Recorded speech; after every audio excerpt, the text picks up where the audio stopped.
سلام دوستان، امروز میخوایم شورت اروپایی رو آموزش بدیم که یه الگوی خیلی ساده ای داره. پس میریم که شروع کنیم. برای الگوی این شورت احتیاج داریم به اندازه دور باسن که دور باسن رو ما 97 در نظر میگیریم. اول میایم یه خط عمود، یه خط صاف میکشیم به این صورت. بعد اون خط رو نصف میکنیم. بالای این خط قد فاق منهای 2 تا 3 اندازه میگیریم. حالا قد فاق رو یه فرمول بهتون میدم که به اون شیوه برید. قد فاق میشه 1/4 دور باسن. دور باسن ما 97 بود.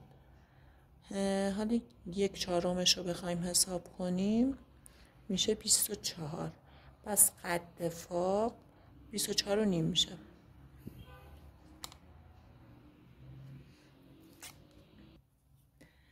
پس قد فاق 24.5 منهای 2 تا 3. ما منهای 2 میگیریم که جواب میشه 22.5. از این خط به بالا 22.5 علامت میزنیم و یه خط صاف رسم میکنیم.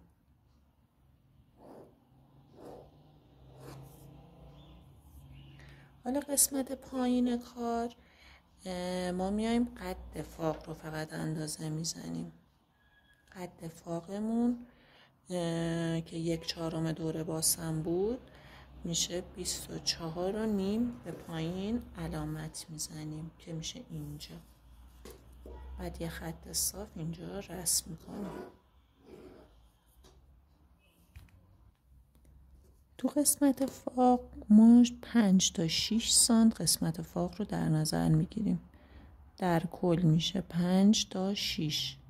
حالا ما میایم 3 سانت اینور اندازه میزنیم، 3 سانت هم اینور اندازه میگیریم. یعنی 6 رو تقسیم بر 2 میکنیم. 3 سانت این سمت، 3 سانت هم این سمت. حالا برای عرض کادر 1/2 دور باسن منهای 4 تا 8. دور باسنمون 97 بود. تقسیم بر 2 کنیم میشه 48.5. حالا این 48 منهای 4 تا 8 یعنی بستگی داره به کشش پارچمون. اگه زیاد کش میاد 8 بگیرید، اگه کم کش میاد 4 بگیرید. ما 4 در نظر میگیریم که میشه 44.5. به اندازه 44.5 این خط رو اندازه میزنیم که برای ما میشه این. خط پایین هم همینطور 44.5 علامت میزنیم. حالا از این خطای بغل از هر 4 سمت 3 سانت میایم پایین. از پایین هم همین مقدار 3 سانت میریم بالا. حالا انتهای این خط رو به این خط هلال خیلی نرم وصل میکنیم.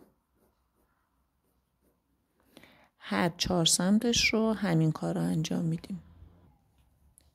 همینجوری که میبینید من هلالا رو وصل کردم. حالا برای اینکه کار زیبایی خودش رو داشته باشه میایم از هر 4 طرف به اندازه 1 تا 2 سانت علامت میزنیم. 1 تا 2 سانت. بعد وصل میکنیم به گوشه کار.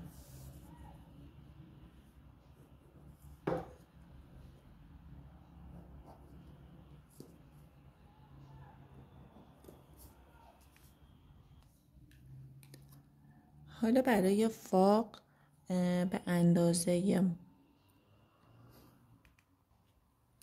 به به اندازه 5 سانت قسمت بالا رو اندازه میزنیم. قسمت پایین که میشه پشت کار هم 1 سانت بیشتر 6 سانت علامت میزنیم و این خط رو رسم میکنیم.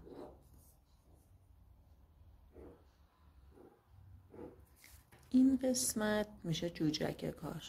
از این قسمت 2 بار برش میزنیم رو پارچه و کل کار رو یک سره 1 بار برش میزنیم. از این کار یه لایه دیگه هم برش میزنیم.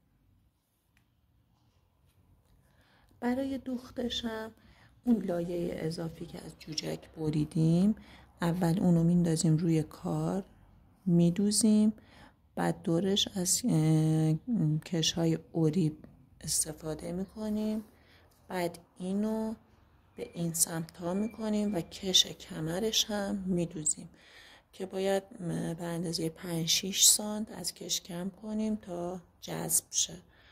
امیدوارم از این آموزشمون هم لذت برده باشید. با آموزش های دیگه همراهتون هستیم.